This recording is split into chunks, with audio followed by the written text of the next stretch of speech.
Welcome back, viewers. I did find out something just a few seconds ago, something that I will be attempting later on when I get a better computer. My laptop cannot handle recording videos on the laptop itself. Hopefully soon enough I'll be able to get a decent gaming PC and I can record games off of that. So at the moment, I am not going to ever be able to play any PC games. Let's see, I don't care about you, Night Mothers. Celestial Weapons is no. There we go. What? See if I can find the correct button. There we go. Been playing a lot of Far Cry 3 recently. Anyways, just as a bit of a filler between the Thieves Guild missions and the Dark Brotherhood missions.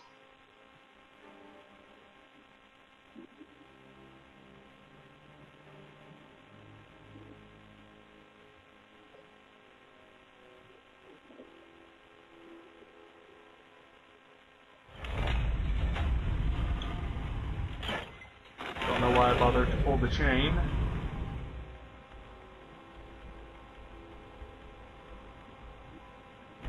So let's go back to here.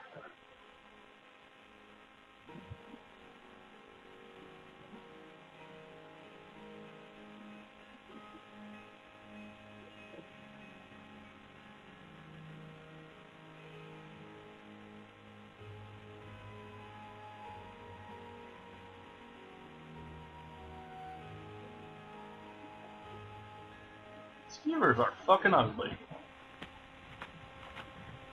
How you doing, Shadamir?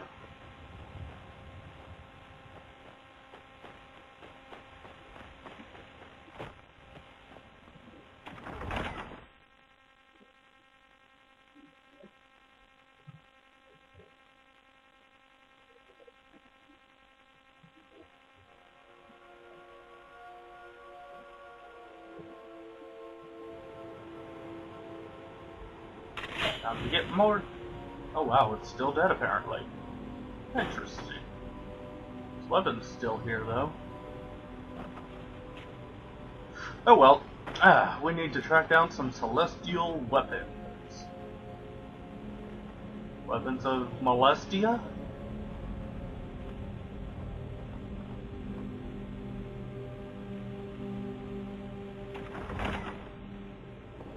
Of course, since this is a tomb, obviously stands to reason that there are going to be a bunch of these undead fucktards here. But with my sneak as high as it is, and my dagger doing ungodly amounts of damage, nothing here poses a threat. Let's sigh.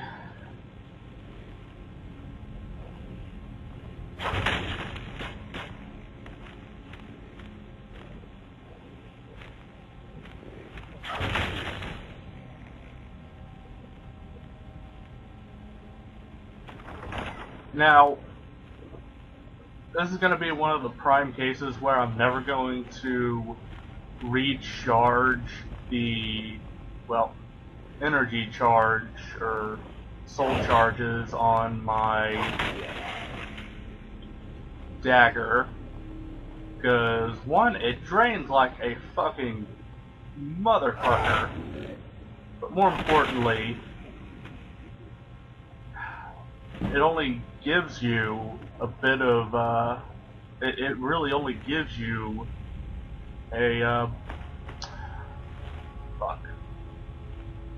It really only gives you 15 health per hit, which in retrospect, after you level up your health enough times, really isn't all that good.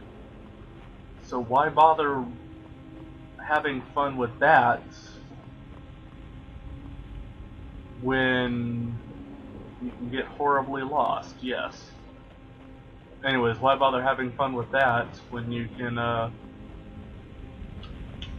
just not bother wasting the soul gems on it?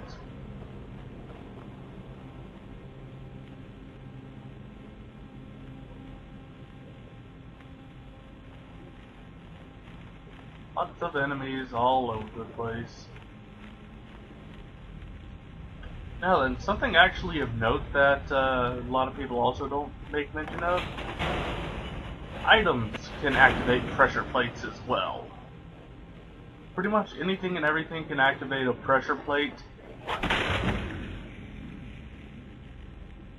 Oh, that's just about the weapon recharge. I don't care about recharging weapon.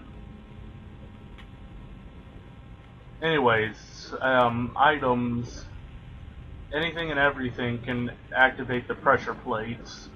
So you gotta be kind of careful if you're trying to move through and making sure that you don't activate a plate of pressure.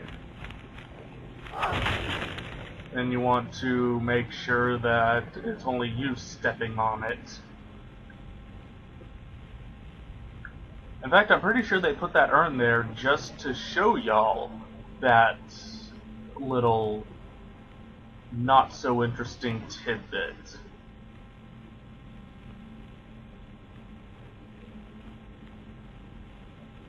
Because, yeah,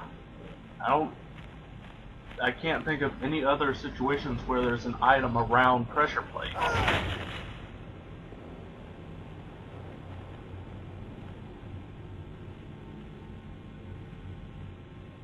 I see you there.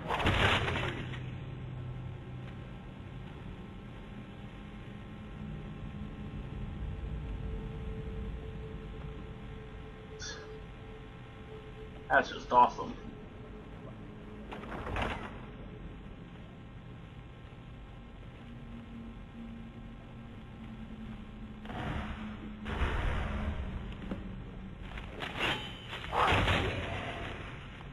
Nice try.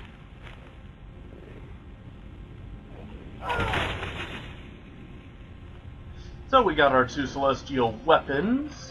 Let's move on. These weapons are actually pretty decent, pretty decent weapons when you think about it. They do, well, I won't say exactly what they do right now, but they are pretty damn decent.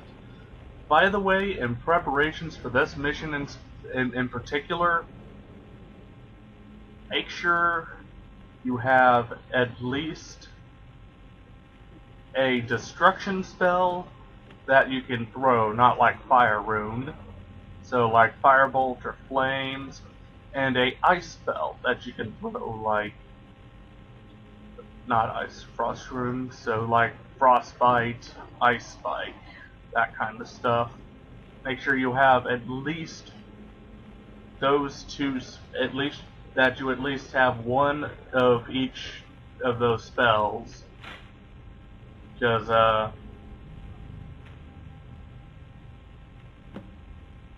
come on. Thank you. Because, there are sections where you need to use them. Obviously.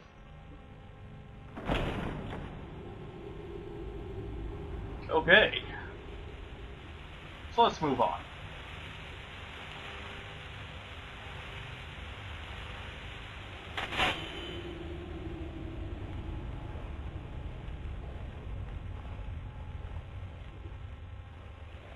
Weird looking. Yo, bro. Should really be using my Soul Devourer against these guys so I can get more souls, but just don't really care.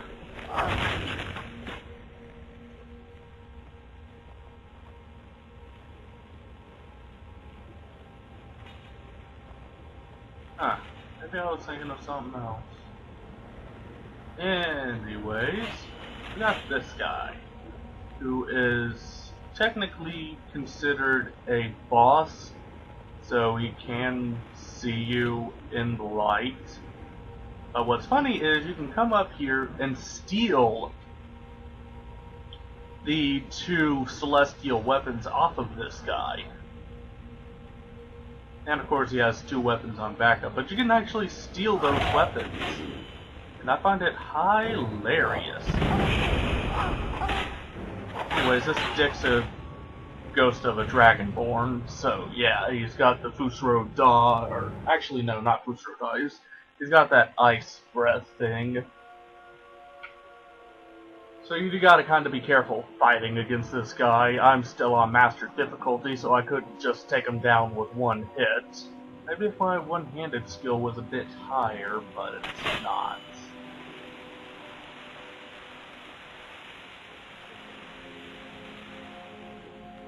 Oh well, what you gonna do? The answer is absolutely nothing.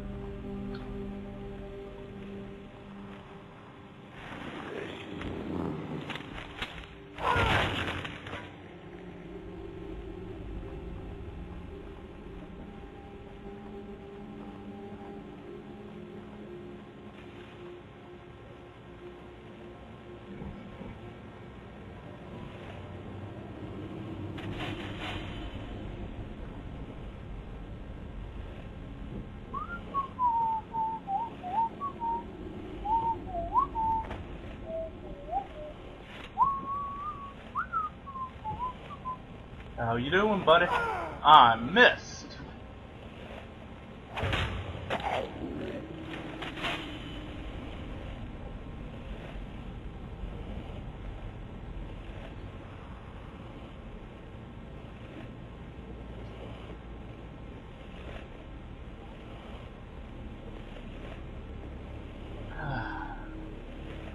Gotta love bosses. The only enemies who are smart enough to be able to see you moving. But with my current one-handed skill and sneaking skill, took down that boss in 2 hits. Pretty nice. And you get Oaken, a Nordic battle axe that does 10 points of frost damage, silver ring, and Edu, a Nordic sword that does 10 points of frost damage. And of course some random not celestial weapons.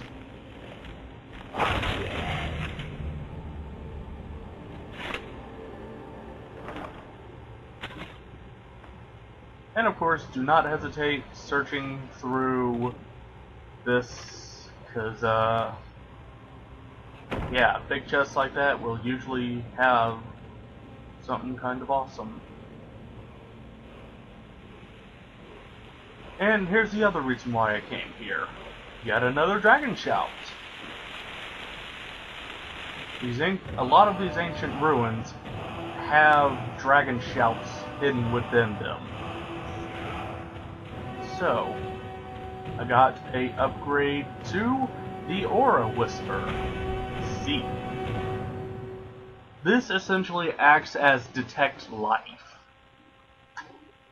You use it and you will be able to see enemies and other stuff around. Getting a lot of dragon shouts here. And believe me, there are still plenty more to go.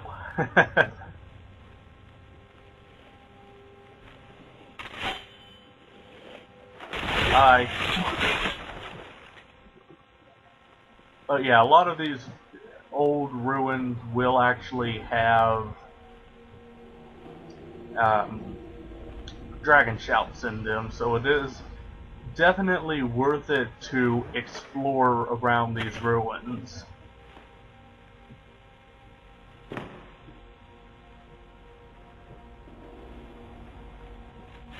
In my personal opinion, you guys may be trying to do a minimal dragon shout run, basically getting the entirety of Fusro Da because that's forced upon you.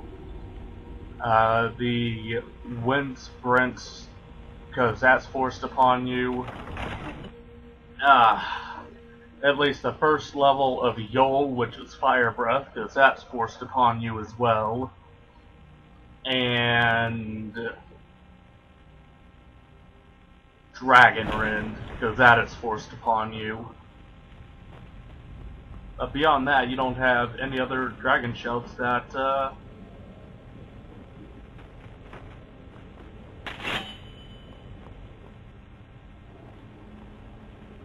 was weird. Either way, you don't have any other dragon shouts, as far as I know, that are technically forced on you, assuming that you're just doing the main missions.